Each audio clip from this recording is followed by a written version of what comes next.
welcome to WFHR's Rapids Report, proudly brought to you by Crockett Septic for this June 27th, 2025. Have your host James with you, and right now we are being joined from the Wisconsin Rapids Public School System. We have Principal of River Cities High with us right now, Steve Hepp. Steve, good to have you with us. Hey, nice to be here. Thank you. Good to talk with you, sir. Thanks a lot for being here. Right away, want to thank you for putting in the time and invest and doing so much with the greatest investment any of us have, our kids, and the work that you and our school system does. We appreciate you. And what are you doing here during the summer? No, I'm joking. You should be having off. You should be off in another state, enjoying yourself. No, I'm kidding. We appreciate you being here, especially, one of the things that I enjoy talking about schools during the summer is being able to cover things that we don't always get a chance to in the heat of the moment or with so much going on and so many different topics during the school year to cover. And especially having you in, Steve, River Cities is a bit different than some other public school systems and other schools. Mm-hmm. And I think having an opportunity to really dive into that is a great chance for not only us, but the listeners and more people understanding what you guys are doing at River Cities. Absolutely. River Cities is a little different than other schools, and we're pretty fortunate to have a building such as River Cities because a lot of school districts don't have that. We often have other districts that come in and they want to take tours, they want to talk to us about how we run things because they've heard such positive things about it. So River Cities is designed for students that for several reasons fall behind in credits or have some other issues going on and they might not be on track to graduate from Lincoln High School. And so it's kind of a credit recovery option for them where they can come in and still graduate on time with their class. So that's kind of the design for it. So majority of students that come in are normally juniors or seniors. We want them to be at Lincoln because of all the offerings they have, the electives they have, those things that we want them to be exposed to prior to coming over to River Cities to kind of give them a good background. However, some students just, for whatever reason, it doesn't work out, so they come over to us and we try to get them back on track. And it's a smaller setting. Some students just need a different setting, a different start so that they can kind of go forward. And then we work really hard on, besides getting them on track to graduate, we really work on what's it going to look like after high school. Mm-hmm. So we want to look at exploring different careers, giving them opportunities to explore and go out to jobs, and we bring a lot of speakers in. We have a good relationship and partnership with Midstate Technical College, where some of our students will go there and take a class or two while they're still enrolled with us.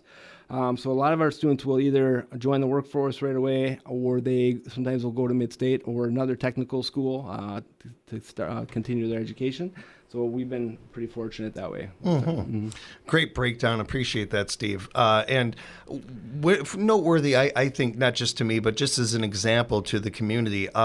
My sister really benefited from the first incarnation of this. My sister really benefited from and attended and flourished with and everything. Really more than we had really seen her do. Jillian was very smart. Just wasn't a school kid. Got into the River Cities program. I forget what it was called originally, but the first real incarnation of this, and we finally saw that brain that we always thought was there and everything, and she really just hit the ground running as an adult. She moved to Madison, and she's still there now and doing a lot of great things. But I also use me as an example because I would have been going to that, but it wasn't around when I was in school. And I moved around a ton, had 10 different schools before I was 10, moved around a lot of different places. One of the benefits of that for me was learning really early on the same thing that every teacher will tell you. Well, every kid learns differently. And I took that as a personal kind of thing of like, okay, I gotta ask questions. I've got to reach out and put my hand up. It doesn't matter if I look dumb or not. I don't care. I want to learn. And that was a good thing for me personally. But a lot of kids aren't like that. A lot of kids, they'll keep the hand down. They won't ask questions or have follow-ups. having a River Cities there and having that smaller class size, those teachers that are walking into the class understanding that, knowing that, we're really making true investments in our youth with a school like this, to where we truly are not leaving anybody behind education-wise. We truly are giving people an opportunity, because as we've heard from, no matter how young or old you are out there, you have had a teacher tell you everybody learns differently. Why wouldn't we have schools that are built around that and everything? It makes sense, and we're seeing the benefits of it. Yeah, absolutely. One of the things that we're also wanted to touch on with you, Steve, was some of the pupil services that are available through this. Yeah, so I'm also the director of pupil services for the school district, and I brought up like earlier, kind of joking about summer and things. What do we do in the summertime? And we get that a lot. It's like, well, is it quiet during the summer? And for us, it's we're pretty busy in the summer. We're wrapping up the last school year, but then we're right now preparing for next year. All of our budget. Things for next year, and with our wrap up this year, and then looking for next year is going on right now. We're in the middle of hiring staff for next year, planning out processes for professional development, and then just kind of looking at how we want to start the school year. So there's a lot of planning going on in central office in general, but with pupil services, I can speak obviously a little bit more on. So we're doing a lot of that right now, and we have a lot of really good things that happened this last couple of years that we are going to continue to focus on. And a couple of those things are our partnerships with a lot of our community members and our community agencies. The last couple of years we've run this. It's called the FAST program. FAST stands for Families and Schools Together, and we've run that at a few of our elementary buildings. And what that does is we have a cohort of staff members, community members, and families that come in, and we have a pretty set schedule where they have some tasks, they have some different things that they do during that time to kind of build that relationship, to kind of try to have the families feel more welcome, and for our staff to understand where our families are coming from. So they share a meal, and they have breakout sessions. They have things to do with their kids that they bring their kids with them, and then the community members that are with us, they get to hear what's going on too, and we can really find out, what we can do better, because that's how we're always looking at what can we do better. What can we improve on? How can we be more welcoming to meet the needs of our families? So that's something that's been very successful, and we're excited to keep that going. And then this last couple of years, we've also in the pupil service side, more in that special ed side of pupil services, we've been doing what's called donuts and discussions, where we invite our families that have students with IEPs, so our students that have special needs, to come in, and then we have an open session where they can ask us questions, bring up their concerns, ask us what kind of supports that are out there. In the last couple of years, we've been inviting local agencies around the area that help support families that maybe families are not aware of, and that we have them set up booths, and then they are able to take time and meet with each family and say, these are our services, this is what we're able to offer, and make those connections. And families that have come have been really appreciative of that. And I know those agencies that we're very thankful that they come in. They've been very appreciative of those opportunities too, because there's so many services out here that our community offers that a lot of people just don't know about. And we just want to make those connections. With all the moving around my family and I did, we got into a knack of when we moved to a community, we really get to know it, drive around the back roads, some of these things, find businesses. We were here for a good 10 years before we found the Little Pink Restaurant and loved it. And it's awesome. It's a giant pink restaurant. It's not giant, but it's a big, it's bright pink and everything. And we didn't even know it was in town until we moved to this side of town and everything. It happens. It's something that happens in small and big communities where there are things going going on that you just don't always know about. And then there's services, and those can even be harder to find or hear about. And there's nobody necessarily, there's no blame here or anything like that. It's more so just us as a community sharing this information. We all know word of mouth goes farther than most anything really can. So when you hear about these things, spreading the word about them, letting other people know about them, sharing them on social media, that's some of the way that we can help get the word out and make sure that these services are being used by the people that need them. Absolutely. And there's a lot of great ones out there that I think a lot of people, to your point, Steve, could really benefit from, but don't even know they're there. So having these programs, something like this, really beneficial to our community. It goes a long way. And is there anything else you want to kind of dive into with this here? Because I know that there's more to it as well. With people services, yeah. So another thing that and I think it's something that we want. Again, we want to make sure that the community, our families, our students understand all the services that we're offering that are out there that kind of go above and beyond what schools offer. So we do a lot, obviously, for when students are in the building, but we do offer a lot of opportunities and supports for when students are out of the building, during the summer at home. Another thing that we've partnered with for the last couple of years is called Care Solace.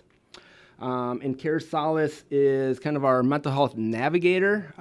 So what they do is help students and their families connect with mental health counselors and other like substance and treatment support programs. And we try to offer that kind of a warm handoff. Like, okay, if some families feel like they just need more support, we connect them with Care Solace, and Care Solace then throws a pretty wide net out there to say, okay, where are some providers that we can help connect with these families to give them the supports that they need. And that's the hard part with that is it's when we've done this before, and the hard part a lot of times is the follow through and all the paperwork and all the stuff that, you have to do in order to get set up and get schedules and all that. And what Care Solace does is helps families walk through all those things to kind of take some of those barriers away. So our staff can, sometimes will offer that up to families, and families then will reach out, it's an optional thing, obviously. Families can reach out if they feel it's a good fit. But we also have it on our website. We have a Care Solace button. You can click on that if that's something that a family would be interested in learning more about, or if they just say, you know what, maybe somebody in my family just needs to get a little extra support with some counseling or whatever they're kind of going through, and they can reach out and see if it's a fit. If it's a fit, that's great. If they can't find somebody that works best for them, that's something they can kind of work through too. Again, really good stuff, Steve. Appreciate you breaking that down for us. And keep in mind, everybody, that while we're getting into a lot today, there's other things there and other services that could be helpful to you. Or maybe if you think there are services that aren't available that you would like to see or could be helpful, reaching out to the gang over there and finding out more, and reaching out and letting them know about that is a really helpful thing as well. Steve, did you have some other stuff you wanted to touch on before we let you go today? I don't want to keep you too long here. Well, the only other thing I was going to touch on is kind of heading back to River Cities High School. Right. I just want to touch on we just celebrated our 25th anniversary. So that was a pretty big deal this year. We were able to bring back some staff members that were instrumental in helping create the program. And we invited staff members that have been instrumental throughout our history, that they've been helping with if they've worked there, if they've supported our kids there in different ways. So they came back for the ceremony this year, and that was pretty cool to see some old faces, and they were able to see again celebrate what the program has become from when it started. I think 25 years ago, I believe it started over on the west side in Pomps. Tires building, or close to that, and now we are at the old Children's Choice. I think since 2007, maybe. It's been a while. Yeah. So it's been great. So it was great to see for those people that were instrumental in helping create it. see another group of kids graduate this year, which was fantastic. We really enjoyed it. That's our good story of the day, man. That's just really good to hear. And I knew it had been a while. I didn't know it had been 25 years. That's pretty impressive. Yeah. That's pretty cool. It also gives me something to tease my sister about, that she's been out of school that long. It's great talking with you, Steve. We really do appreciate the time and everything you and your team put into the community. Thank you for the time. If people have follow-up questions, they'd like to know more about some of what we talked about today, what's the best way to reach you? Absolutely. So you can obviously reach me through email. If you go to the district website and just look up pupil services, and they can email me and or reach out, and my phone number's there as well. WRPS.org is the website. You can go there, find out all this information, and a great way to reach Steve and other staff members of the Wisconsin Rapids Public School System. That is WRPS.org. Thanks again for the time, Steve. Absolutely. Thank you. And thank you, everybody, for joining us for another edition of WFHR's Rapids Report, proudly brought to you by Crockett Septic here at WFHR.